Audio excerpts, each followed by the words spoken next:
Selamat datang di channel Pemuja Malam. Jangan lupa like, share, and subscribe ya. Terima kasih. Chapter 11. Jalan-jalan. Tak lama kemudian datanglah seorang pria dengan tubuh tegap dan kulit sedikit coklat yang membuatnya terlihat manis. Dia membawa Friska, Daura, dan Tasya menuju sebuah ruangan, lalu meninggalkan mereka di ruangan tersebut dengan sang manajer HRD. Seluruh karyawan Fabian Scott memang tidak mengenali Friska karena mereka tidak ikut pada upacara pernikahan waktu itu. Mereka hanya menghadiri pesta pernikahan di mana Friska telah disulap menjadi sosok yang berbeda, dengan balutan dress yang indah serta make up yang menawan. Sehingga ketika melihat Friska yang tampil natural, mereka tidak mengenalinya sebagai istri CEO mereka. Setelah mengajukan pendaftaran serta menyerahkan berkas mereka masing-masing, mereka pun keluar dari ruangan tersebut. Besok mereka akan kembali untuk melakukan tes wawancara. Sepertinya kita harus segera mengumpulkan semua berkas lagi untuk mendaftar di perusahaan lain. Celetuk Friska saat sudah berada di luar gedung yang menjulang tinggi tersebut. Besok kita akan lakukan yang terbaik, ujar Tasya berusaha optimis yang langsung diangguki oleh Daura. Mereka pun memutuskan untuk pulang ke rumah masing-masing. Friska pulang dengan diantar kembali oleh Tasya. Aku masih tidak menyangka kamu bisa tinggal di sini, Fris. Aku sangat penasaran dengan sosok suamimu, ucap Tasya yang kembali mengagumi gedung apartemen yang ditinggali oleh sahabatnya itu. Saat menjemput Friska tadi pagi, dia sedikit terkejut ketika melihat alamat yang dikirimkan oleh Friska. Namun saat tiba di depan gedung tersebut, dia memang mendapati Friska di sana yang sudah menunggunya. Sudahlah, tidak ada yang spesial dari dirinya, balas Friska asal. Dia hanya memberitahu tentang pernikahannya kepada Tasya, namun tidak dengan perjanjian mereka yang akan berpisah setelah 8 bulan. Oh iya, bukankah waktu itu kamu bilang kamu menikah dengannya untuk menjaga nama baik keluarga dan perusahaan ya? Itu berarti suamimu seorang CEO, bukan? Kenapa kita tidak magang di sana saja? Tanya Tasya yang tiba-tiba teringat dengan sosok suami Friska. Hei, apa yang kamu bicarakan? Aku tidak mau, jawab Friska cepat. Dia heran, bisa-bisanya Tasya berpikiran sama dengan Vado. Menyadari hubungan tidak baik antara Friska dan suaminya membuat Tasya seketika mengerti. Baiklah, semoga kita diterima di Fabian Scott. Semoga saja. Baiklah kalau begitu, aku pulang dulu. Karena kita sudah izin untuk libur, jadi aku tidak akan ke kafe hari ini. Sepertinya aku juga. Terima kasih ya, Syah. Hati-hati di jalan. Tasya pun melajukan motornya menuju kontrakan, tempat tinggalnya selama berada di kota ini. Di tempat lain. Masuk, perintah Ardigo. Ada apa memanggil saya, Pak?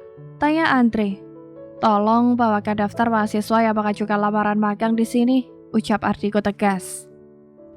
Andre hanya menatap Ardigo heran, pasalnya bosnya ini tidak pernah peduli dengan urusan anak magang di kantor ini. Setelah sekian lama menerima mahasiswa magang, tidak pernah sekalipun dia tertarik untuk ikut campur. Dia menyerahkan sepenuhnya kepada bagian HRD. Ada apa denganmu? Tanya Ardigo seakan mengerti tatapan Andre. Tidak, Pak, hanya saja tidak biasanya Anda turun tangan untuk urusan anak magang. Saya berpikir, setidaknya saya juga harus tahu dengan orang-orang yang magang di perusahaan saya, balas Ardigo santai. Baiklah Pak, akan saya bawakan. Saya permisi, pamit Andre kemudian berlalu dari ruangan sang CEO. Tiba-tiba ponsel mahal milik Ardigo berdering menandakan ada yang menghubunginya. Halo, Ma? Saat masih berjalan di lobi gedung apartemen, Friska merasakan ponselnya bergetar dan berdering. Dia melihat sekilas nama sang penelpon lalu mengangkatnya. Ada apa? Kamu sudah pulang? Sudah. Aku sedang di lobi apartemen. Bisakah kamu menjemput Vano di sekolah? Mama sedang tidak ada di rumah. Dia sedang mengikuti acara arisan di rumah temannya. Baiklah, aku bisa. Aku sudah menghubungi Pak Denny untuk mengantarmu. Baiklah kalau begitu, dan sambungan telepon pun terputus. Kini Friska telah tiba di depan sekolah Vano. Di sana dia berdiri bersama para orang tua siswa yang juga sedang menunggu anak mereka. Kebanyakan dari orang tua tersebut adalah kaum ibu-ibu. Seketika Friska teringat dengan Vano. Bagaimana ya perasaan Vano ketika melihat anak-anak yang lain dijemput oleh orang tua mereka? Sedangkan dia hanya dijemput oleh supir. Aku yakin dia pasti merasa iri. Batin Friska mengingat Vano yang setiap hari dijemput oleh Pak Denny. Tak lama kemudian para siswa TK pun terlihat berhamburan keluar dari sekolah. Ada yang berlari mengejar orang tuanya dan ada juga yang masih sibuk bersenda gurau dengan teman-temannya. Dari kejauhan, Friska melihat Vano berjalan bersama seorang bocah perempuan. Apakah dia yang bernama Cecil? Batin Friska. Mama, teriak bocah perempuan tersebut ketika sudah dekat dengan sang ibu. Dia memeluk kaki perempuan yang dipanggilnya dengan sebutan mama itu. Friska melihat Vano hanya menatap Cecil dan ibunya secara bergantian, lalu tersenyum ketika ibu Cecil menyapanya. Friska tidak tega melihat Vano yang seperti itu. Dia lalu berjalan cepat menghampiri ketiga orang tersebut. Vano, sapa Friska lembut. Mendengar namanya dipanggil, Vano pun menoleh dan melihat Friska yang sudah berdiri di hadapannya dengan tersenyum hangat. Matanya melebar diiringi dengan senyum tak percaya ketika melihat Friska ada di sini. Tante Friska, teriak Vano kencang sambil berlari menubruk kaki Friska lalu memeluknya. Friska terenyuh melihat antusias bocah itu. Tante datang untuk menjemput Vano, tanya Vano memastikan. Iya, sayang, balas Friska merangkum pipi putih bersih milik Vano. Sementara itu, ibu dan anak yang berada di dekat mereka pun hanya menatap penuh tanda tanya melihat Friska. Halo cantik, apakah kamu yang bernama Cecil? Tanya Friska beralih menatap bocah cantik yang berkepang dua itu. Iya tante. Hai mbak, perkenalkan saya Friska, ucap Friska sambil mengulurkan tangannya kepada ibu muda yang ada di hadapannya. Hai Friska, saya Meli, mamanya Cecil, balas Meli tersenyum ramah menyambut uluran tangan Friska. Bagaimana kamu bisa mengenal Cecil? Tanya Meli penasaran. Karena Vano sering menyebut nama Cecil. Sepertinya mereka bersahabat, ucap Friska terkekeh. Iya, mereka memang berteman dekat, ujar Meli membenarkan. Aku baru pertama kali melihatmu. Apakah kamu kerabatnya Vano? Aku istri dari papanya Vano, Mbak, jawab Friska sedikit berbisik ke telinga Meli. Meli sedikit terkejut mendengar ucapan Friska. Itu berarti Friska adalah ibu sambung Vano. Maaf Friska, aku tidak tahu, ujar Meli sedikit tidak enak. Setaunya Vano memang tidak memiliki ibu. Karena ketika dia bertanya di mana ibu dari bocah itu, dia hanya menjawab kata papa. Mama Vano sudah di surga menunggu Vano dan papa, tante, dan dia langsung menyimpulkan bahwa ibu Vano telah tiada. Dia yang kasihan terhadap Vano, akhirnya menyayangi teman dari anaknya tersebut. Dia juga sering membuatkan bekal lebih untuk Cecil agar dia bisa berbagi dengan Vano. Tidak apa-apa Mbak, aku senang bisa bertemu langsung dengan Mbak dan Cecil. Vano mengatakan bahwa Mbak dan Cecil sangat baik kepadanya. Terima kasih banyak ya, Mbak, ucap Friska tulus. Jangan seperti itu, aku sudah menyayangi Vano sejak lama karena dia juga anak yang baik, balas Melly tersenyum. Oh iya, kalian buru-buru ingin pulang, tanya Melly. Tidak juga Mbak, ada apa? Bagaimana kalau kita pergi jalan-jalan dulu, ajak Melly antusias.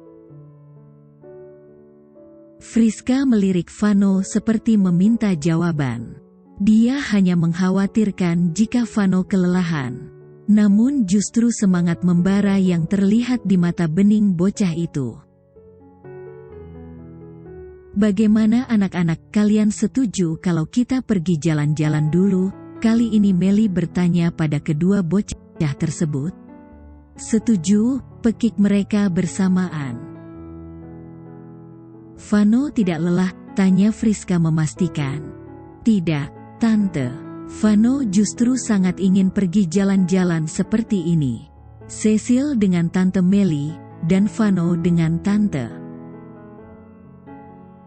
Bagaimana Friska? Anggap saja hari ini sebagai perayaan pertemanan kita, ujar Melly terkekeh. Friska menyadari jika perkataan Vano memang benar tentang betapa baik dan ramahnya Melly dan Cecil. Baiklah, Mbak. Vano dan Cecil sepertinya sangat bersemangat. Friska tersenyum melihat dua bocah yang terlihat bersemangat membayangkan serunya jalan-jalan mereka kali ini. Dia kemudian merogoh ponsel di dalam tote bagnya untuk menghubungi Ardigo. Dia sedikit menjauh dari anak-anak dan Melly. Halo. Halo, Mas.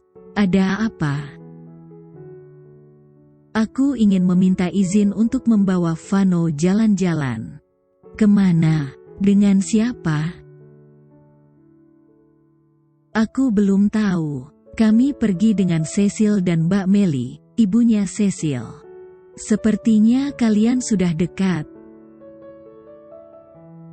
Begitulah. Mbak Melly terlihat sangat baik dan ramah. Baiklah kalau begitu, hati-hati. Bagaimana dengan Pak Denny? Saya akan memintanya untuk pulang, dan menjemputmu kembali nanti. Baiklah kalau begitu. Setelah sambungan terputus, Friska kembali mendekat ke arah Melly dan anak-anak. Sudah selesai melapor, Fris, goda Melly yang dibalas Friska dengan senyuman. Ayo, kita berangkat, ajak Melly antusias.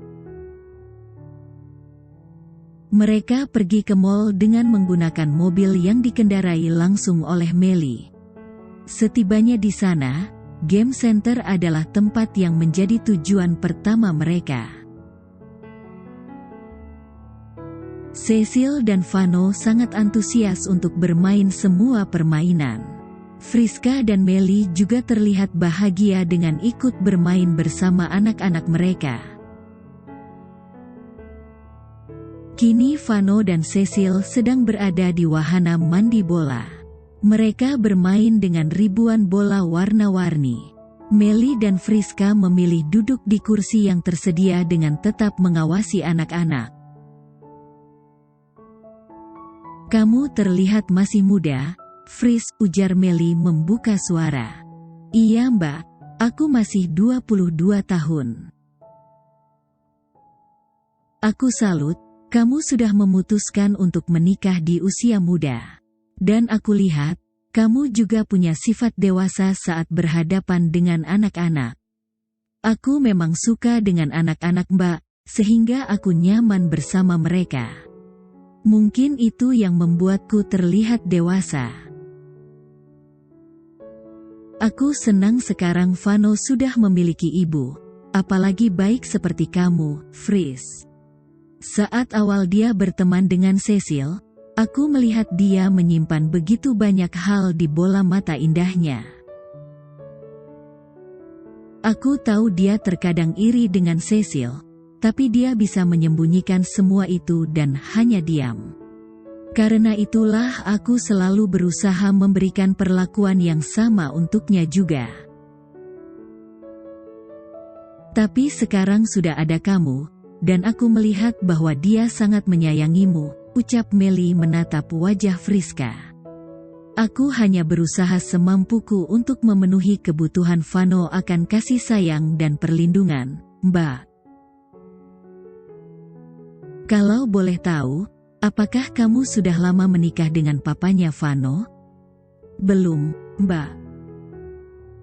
Aku yakin suamimu tidak salah memilih istri sekaligus ibu untuk Vano, ujar Melly tersenyum hangat.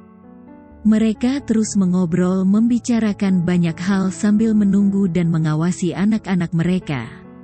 Keakraban dan kedekatan langsung tercipta di antara Melly dan Friska. Setelah puas bermain, mereka mengisi perut yang sudah keroncongan di sebuah food court. Kemudian dilanjutkan dengan berjalan-jalan untuk melihat toko-toko yang ada di sini. Melly tertarik dengan sebuah toko yang memajang pakaian couple keluarga. Ayo kita masuk aja, Melly lebih tepatnya kepada Friska. Bukankah ini terlihat lucu? Tunjuknya kepada 3 sweater berbeda ukuran yang berwarna pink pastel dengan masing-masing bertuliskan Mom, Dad, dan Baby Girl.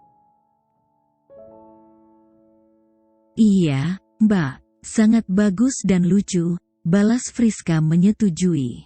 Cecil suka dengan warnanya, Ma, celetuk Cecil. Benarkah sayang? Tanya Melly yang langsung diangguki oleh Cecil. Baiklah, kita akan beli yang ini. Friska kemudian menatap Vano yang tengah memperhatikan sweater yang berwarna biru muda. Vano ingin memiliki sweater seperti Cecil, tanya Friska pelan. Iya, Tante. Untuk Vano, Tante, dan juga Papa. Friska sedikit kebingungan dengan permintaan Vano. Dia hanya takut Ardigo akan salah paham jika dia membeli barang couple untuk mereka bertiga. Namun, dia tidak tega jika harus menolaknya. Apalagi dia juga tidak ingin membuat Melly berpikiran aneh tentang rumah tangganya. Ayo, Fris, pasti lucu kalau kita memakainya bersama anak-anak dan papanya, ajak Melly seakan mendukung keinginan Vano. Bersambung.